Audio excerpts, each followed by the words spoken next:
Magandang araw. Ako po si Mark Lester Lirag at ito po ang aking daily devotion.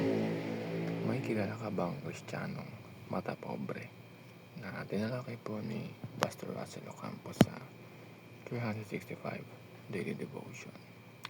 Ang Bible verse po ngayong araw ay galing sa James chapter 2 verse 1. Ang sabi po ay, My brethren, have not the faith of our Lord Jesus Christ, the Lord of glory, with respect of persons. Sa ating buhay ay mapapansin natin na ang mundo ay may kanya-kanyang batayan ng pagpapahalaga sa tao. Mas binibigyan pansin ng mayayaman, ang sikat at ang makapangyarihan, habang ang may hirap, mahina at hindi kilala ay madalas na hindi nabibigyan ng parehong respeto. Ang concept ngayong araw is equality in personhood. Lahat ng tao ay nilikha ayon sa wangis ng Diyos. Kaya pantay-pantay ang kanilang halaga sa kanyang paningin.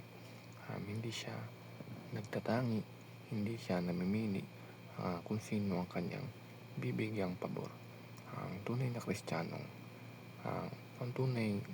ang tunay na Kristiyanong pananampalataya ay hindi base sa estado sa buhay, kundi sa kung paano natin tinatrato ang ating kapwa.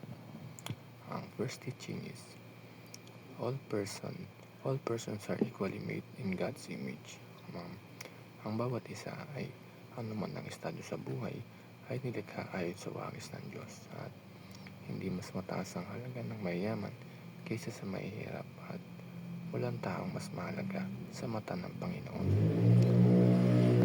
Ang second teaching is, Christians ought to treat others fairly.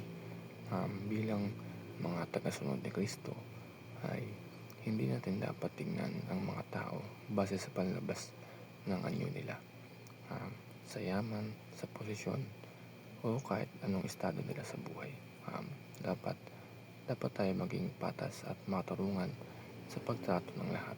Kahit na hindi natin sila kilala, is kailangan ay itrato natin sila ng tama at fair kung ano ang pagtrato natin sa ibang tao. Ang last teaching is, loving God is best expressed in loving people. Hindi natin maaaring sabihin na mahal natin ang Diyos kung hindi naman natin kayang mahalin ang ating kapwa, dahil ito ay pagiging isang hipokrito.